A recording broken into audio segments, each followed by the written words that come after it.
umabot sa 10 po ang patay sa landslide sa Malapatan, Sarangani. Pawang magkakaanak po ang mga biktima. Lumipad daw ang biktima sa kanilang farm sa mataas na bahagi ng burol para sana makaiwas sa baha. Pero gumuho ang lupa sa katabing bundok at natabunan po ang mga biktima. Nagpapatuloy pang paghahanap sa 1 taong gulang na hinihinalang natabunan din sa landslide. Hindi bababa sa 3 nasawi sa baha naman po sa Jose Abad Santos, Davao Occidental. Rumagasa ang baha sa bahay ng mga residente na nasa Bukirin. Ayon sa Philippine Army, hindi bababa sa siyam ang pinaghahanap sa buong Sarangani at Davao Occidental. Sa ilang pang balita, inimbestigahan po naman ng DepEd ang pagkamatay ng isang grade 4 student sa Cavite matapos nga pong uminom ng pampapurga. Kwento po ng mga kaanak ng batang si Rex, July 2 nang umuwi ang biktima na nanghihin at nagsusuka. Dumaing din ito ng kanyang pananakit ng tiyan. Siya isinugod sa ospital pero namatay din kinalaunan. Ikinabigla po ng pamilya ang pagkamatay ni Rex lalo pat malakas ang bata bago pinurga.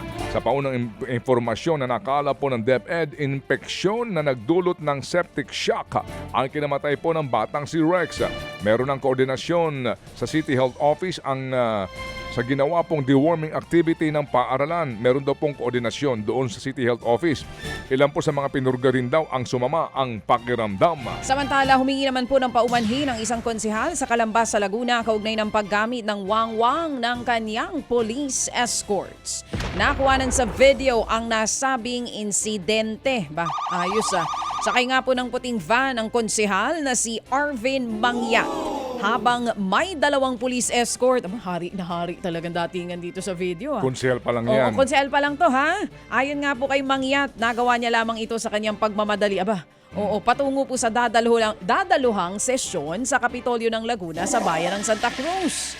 Matatandaang noong 2024 nang muling ipinagbawal nga po ng Pangulong Bongbong Marcos Jr. ang paggamit ng wangwang ng mga opisyales ng gobyerno. Ayos. Ayun, paano pa kaya kung ito mga kapatid ay konsehal pa lang ito? Oo, the blessed ang tawag dyan ang mga pinagpala. Paano po kapag naging vice mayor kaya ito?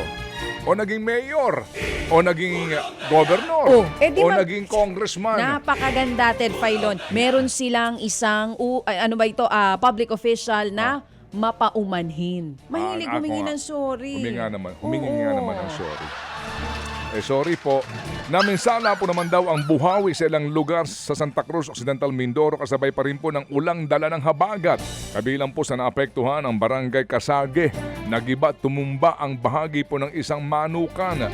May ilang mga puno po na nabunot ho naman at mayroong mga naputulan po ng sanga. Sa drone video kita nga po ring halos maubos ang bubong ng isang bahay. Sa kabuuan, isa ang sugatan habang 17 bahay at 2 manukan ang nasira ng buhawi. Higit 10 ang arestado sa inihinalang drug den sa loob po ng isang bar. Diyan naman po yan sa Davao City. Kalaboso ang DJ na nagbenta ng ecstasy sa PIDEA agent na nagpanggap naman po na isang buyer. Arestado rin ang 10 iba pa kabilang ang may-ari ng bar. Nasabat po sa kanila ang 255,000 pesos na halaga ng ecstasy. Gayon din po ang marijuana vape at iba pang drug paraphernalia. Mahaharap po sila sa reklamong paglabag sa Comprehensive Dangerous Drugs Act. Mga kapatid, patuloy po kayong tumutok sa 105.9 True FM para sa totoong balita, impormasyon, music and entertainment. Mag-subscribe sa aming YouTube channel at podcast at sundan nyo kami sa Facebook, Instagram, X at TikTok sa True Network PH. Bisitahin din po ang aming official website, truefm.ph. At panoorin din kami sa True TV Signal, Channel 19. Kami po ang 105.9 True FM. Laging true sa'yo, kapatid.